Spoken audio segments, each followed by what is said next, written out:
I have in front of me here the brand new Thinkpad e14. This is the AMD model. All new for 2023, kind of all new for 2023. This one here comes with a 7000 branded AMD processor. It's the 7530U, which is actually just a rebranding of the 5000 series. So in this case, it's a 55 or 5600U, but it's labeled for, you know, the newer labeling scheme that they have. But it's still a very, very capable lineup. This model here you can get with a Ryzen 3. You can get a Ryzen 5, which I have here, or the Ryzen 7, so the 7730U. I actually spec'd this out from Lenovo for a very good price, actually. It was about 500 Canadian dollars, which is probably around 400 or 380 American. So very, very cheap. But I went with kind of the mixed range. So I upped the processor to the Ryzen 5 7730U over the Ryzen 3, because I think that's a pretty big jump. The jump to the Ryzen 7 is actually pretty considerable. You're looking at about 200 to 300 Canadian dollars. I think it was 230 specifically.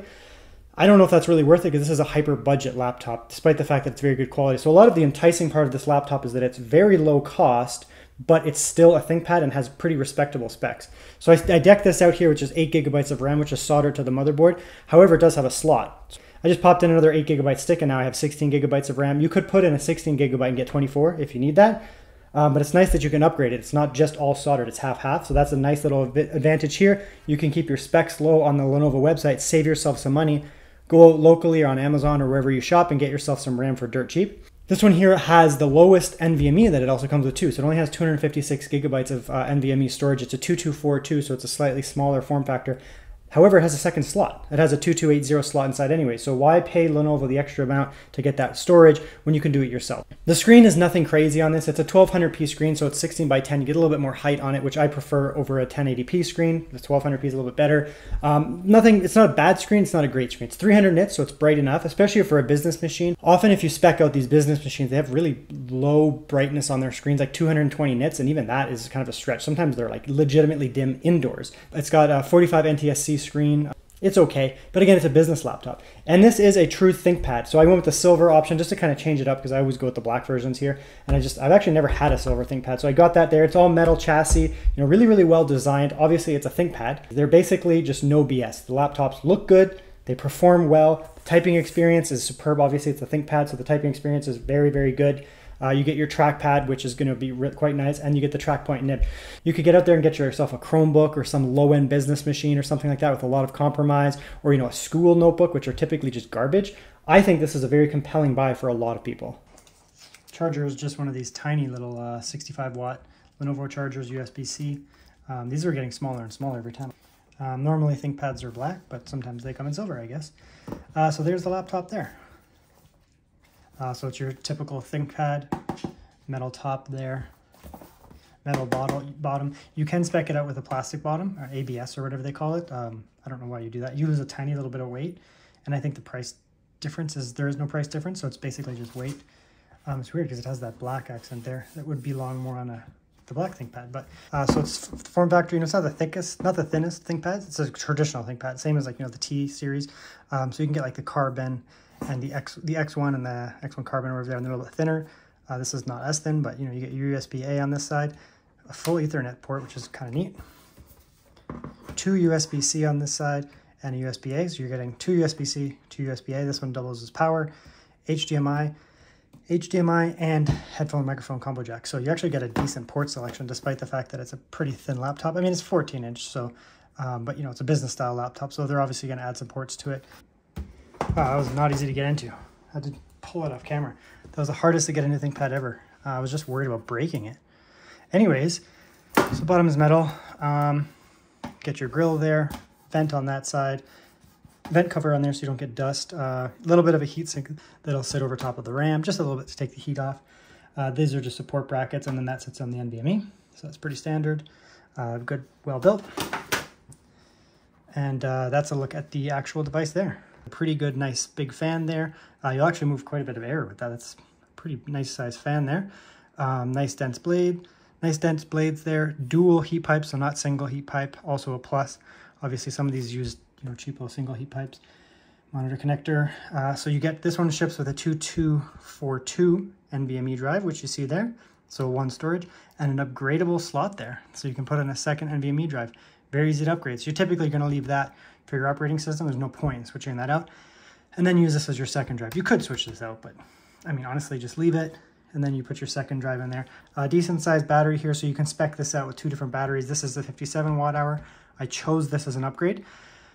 The smaller one that comes with it, I think, is 43 or 42 watt hours, which again will be fine, but you might as well get the 57 watt hours. This will actually give it good battery life, to be honest, on these AMD chips specifically. So that's there. The tiny little speakers there, nothing special. They'll produce sound basically. Upgradable Wi-Fi, so that is good there. And then the RAM. So let's take out power here. Okay, power is disconnected, so now I'm going to have a look at the RAM. And there you go. So you can see here you get soldered RAM, 1, 2, 3, 4. So you get 2, 4, 6, 8 gigabytes soldered onto the board. You can have Lenovo put in a sodium stick for you, but why would you do that? It's so cheap. So they'll do it and they'll charge you a fortune, but you can do it yourself. So I have boatloads of RAM over here. I'm not even sure what I have, but I'll pop one in right now. An 8 and 8. So you could put in like 8, because there's 8 soldered on the board. If you pop in an 8 gigabyte stick, then you're going to have 8 plus 8, 16. So you have 16 in gigabyte. You'll have 16 gigabytes in dual channel, which is perfect. You could put in a larger. You could put in a 16 gigabyte stick, so you'll have 16 plus 8, which will give you 24 gigabytes, and then 16 of that run in dual channel, and the rest will run in single channel. It won't make a big difference, but I'm just going to go with 8. So now I have 8 gigabytes installed, 8 total, 8 gigabytes installed, 16 total, and that's upgraded. No idea, just things just show up sometimes. I pull them from things here and there.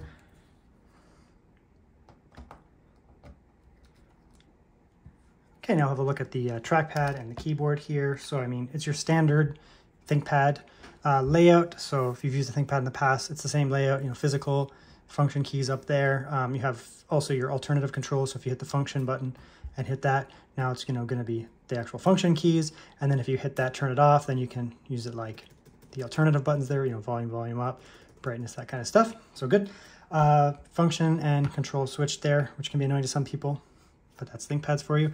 Now, it is a ThinkPad keyboard. However, the actual physical keycaps are slightly smaller. So if you get like a T14 or, you know, an older ThinkPad from back in the day, let's just say the keycaps are that big.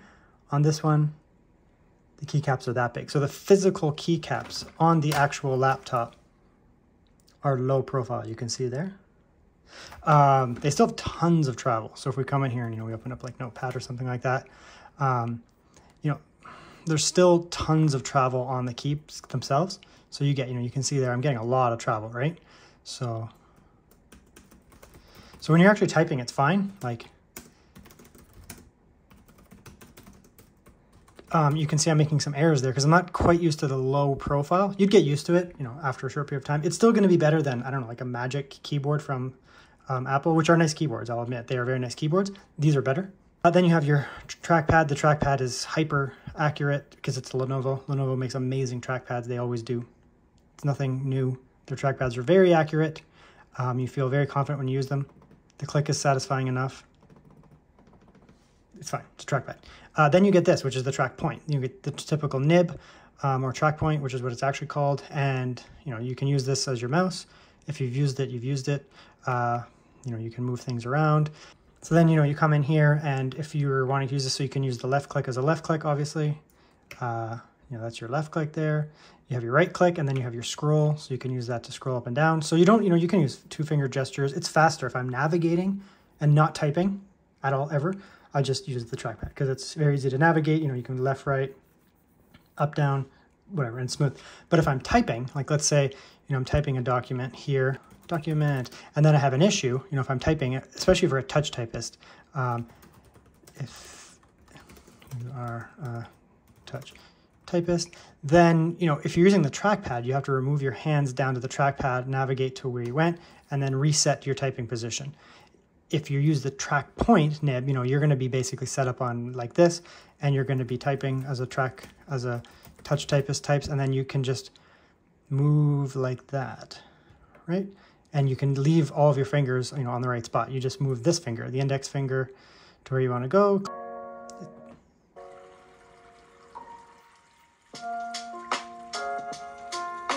It's actually pretty loud. That's only 60. I'm going to turn it up. If you have headphones, you're going to want to turn it down. My phone might stabilize it anyways.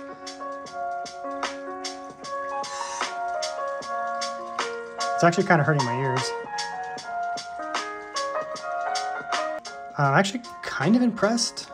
There's no bass, like, at all. There's like zero bass, which is fine. It's not for that, but for, you know, watching shows, you know, YouTube content and meetings and that kind of stuff, listening to some just, you know, generic music, whatever, it's gonna be fine. It's actually, it sounds better than I anticipated.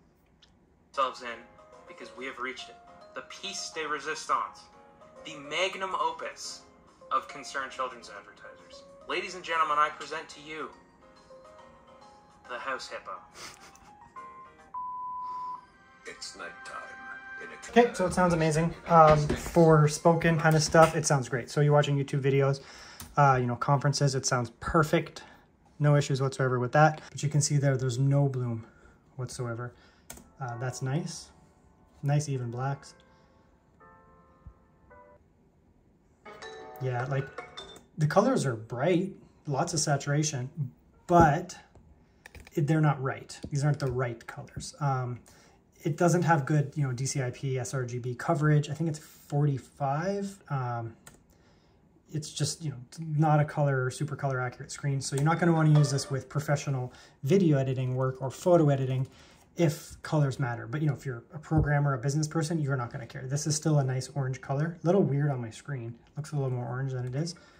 But the blues are nice. Like, look at that. That's a very good blue. Nice and accurate. The greens look good. I've watched this video so many times on like good screens and bad screens. The yellows typically look okay. Nothing wrong with that. It's always the reds. The reds always look like crap. They look like orange. And it looks worse in person. So that's the only issue here. Otherwise, it's a good screen. Okay, now I'm going to do a Cinebench R23 test. I'll put the results up on the screen after. But what I want to show here is temperatures and specifically noise. I have a noise meter. So we'll test my ambient here.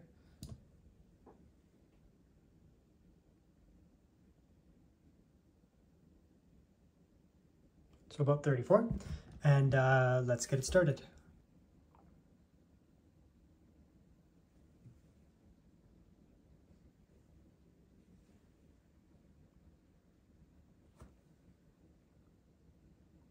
Yeah, so I mean, I literally can't hear the fans. It's in performance mode. Yeah, so very, very quiet. I mean, we're looking at 37 dB. That's incredibly quiet. It's not a hot chip to start with. I mean, it's the 7530U is not allowed. Not a hot CPU by any means. You can see here, like, we're not thermal throttling at all. The cooling solution is more than enough. Dual heat pipe on the cooling solution with a nice big fan, dense fan blades. I mean, we're not throttling. We're not even getting warnings here. Here's a look at the Cinebench R23 scores. So you can see here that the CPU is getting a score of 8,500 or so on multi-core and 1,450 on single-core. So that's actually pretty good considering this is a couple of generations old chip. So it's going to be very capable for productivity, coding, programming, every day-to-day task you can pretty much throw at it. And you can see here that the temperatures are actually quite good even when running Cinebench R23. We didn't have any warnings or thermal throttling whatsoever. So it's a pretty cool chip overall, and the cooling solution with that dual heat pipe and pretty good fans is obviously keeping it nice and cool. The included NVMe is nothing special. You can see here, you know, it's not the fastest NVMe you can get. It's just a 2242 Gen 3 drive basically. But again, you're probably using this for your operating system, and then you can basically throw in whatever drive you want in that 2280, and that's what I did. You can see the battery life here is quite excellent. So in the first one here, we're on idle. We're at 100% brightness. I didn't test it at low brightness. So just 100% brightness on you know, better battery mode, not battery save or anything like that. And we're getting 10 hours on idle. And you can see here how low the draw is, 5.6 on the watts on the draw. So even at 100% brightness, you're gonna get many, many hours of battery life here. And then I loaded up some 1080p YouTube, so 1080p 60 YouTube, and you can see here that it did drop down, but we're still getting about 7 hours of YouTube playback, and power consumption only jumped up to about negative 0.8, 0.2, so we're actually getting many hours of use here. So this is easily going to be an all-day laptop. Okay, and here's a look at the built-in webcam. It has kind of a ghostly, I look like so pale. My white balls are basically the same color as me. So it lacks any saturation, but it actually seems to be relatively high refresh rate, which is weird because it's high refresh rate, but it has like no saturation. I guess you could tweak that. That's a glow light in front of me, and it's a very yellow color. You can see. I can go cold and warm. And even with that, like I look like I'm ill or something. So it doesn't have any saturation. It's very, very desaturated, but it's a good webcam nonetheless in terms of looks like it has high refresh rate. We'll see how the mic sounds. So what's my takeaway on this laptop? I've been using it for a couple of days now. I mean, it's a ThinkPad. So, I mean, if you've used a ThinkPad, you're going to know what you're expecting here. There's a reason that ThinkPads are legendary. They're good laptops. The build quality is very good. And typically the range of value on a ThinkPad can range from very good like this or kind of bad, depending on what you're speccing it out with and where you're buying it and that there.